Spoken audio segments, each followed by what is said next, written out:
And then like, the fight with Red and Torres, which was the team right before them.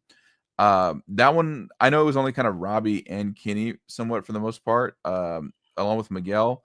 But I thought that was still handled very well because it was just like the stepping stone of Robbie to finally get out of his head and assume his role as leader. Which Miguel was right about. The fact that he got not only got Kenny to join Miyagi-Do, but a lot of people remember in season 5, he walked into Cobra Kai and was willing to tell off Silver himself, and doesn't get a lot of credit for that. So, let's talk about the ending. Part 2 gave us the closure we were hoping for, or did it get too many loose ends? There's a couple loose ends that we have, but I think they'll be tied up nicely in part 3, which with some of the information that Netflix put out with Cobra Kai Inside the Dojo part 2.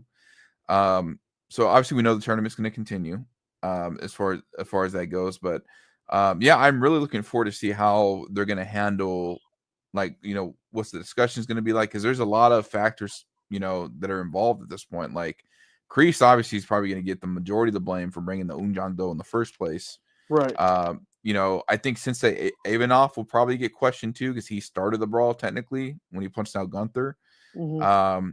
I think Axel will get questioned to an extent, maybe for plot reasons, but obviously, I mean, he's not going to really be in trouble because he was defending himself. Right. He's not going to And get in trouble. But he's not the one that did the stabbing. It was the other it was guy all stabbed Quan. himself. Yeah. So no, I thought it was a good cliffhanger ending, kind of like season 2, where it's just like, oh man, this is going to be interesting, to look forward to in February. How do you feel about it? I felt like the tension was there. It was a really good cliffhanger. I didn't expect it to like I expected a death, but I didn't expect it the way we got it. Right. And I liked it. I think they're gonna cop out. Honestly, I think it was a little bit of cop out for him to stab himself, and I think they're gonna cop out with the explanation. But I think it's gonna lead to bigger things and a bigger conclusion Right. later on part 3. I think it'll be redeemed. Um, it was really intense watching Kreese go after Silver.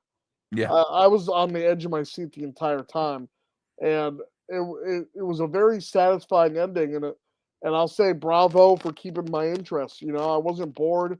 I wasn't like wanting to be somewhere else. I was gripping the edge of my seat the entire Right. time, and Right. for a show to do that, especially nowadays on streaming, you don't get good finales like that. Right. No, I agree for sure. Um, Now let's do the rankings and final thoughts. Okay. For me, part 2 was a solid 9.5 out of 10. It had those intense moments, the character arcs I was invested in the entire time, and the action was top notch. It reminded me almost like the Tournament of Power for if you watched Dragon Ball Z, you're a big Dragon Ball Oh, Z fan. definitely. Yeah. So they had the tournament. This is like their Karate Kid Tournament of Power, and it was good to kind of see all the like main characters get their shine. So I'll say a 9.5 out of 10. For sure.